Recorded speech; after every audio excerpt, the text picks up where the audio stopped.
शहरात वाहन चोरीच्या घटना वाढत असताना चोरट्यांनी चक्क घरासमोर लावलेला 12 चाकी ट्रकच पळवून नेल्याची घटना नगर रस्त्यावरील वाघोली भागात घडली आहे। या प्रकरणी चोरट्यांविरुद्ध वाघोली पोलिसांनी गुन्हा दाखल केला आहे। याबाबत ट्रक मालकाने वाघोली पोलीस ठाण्यात फिर्याद दिली आहे।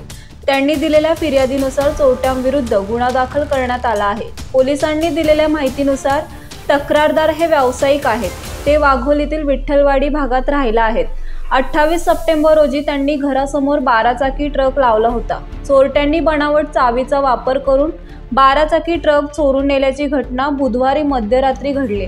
सकाळी नेहमीप्रमाणे तक्रारदार व्यावसायिक घरासमोर आले तेव्हा घरासमोर लावलेला ट्रक जागेवर नसल्याचे आढळून आले। त्यानंतर त्यांनी वाघोली पोलीस ठाण्यात तक्रार दिली आहे।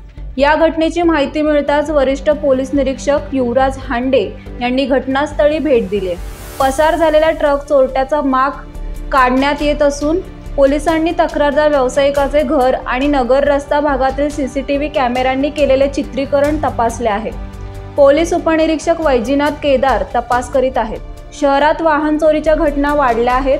4 चाकी वाहनांच्या तुलनेत शहरातून दुचाकी वाहने चोरीला जाण्याचे प्रमाण जास्त आहे।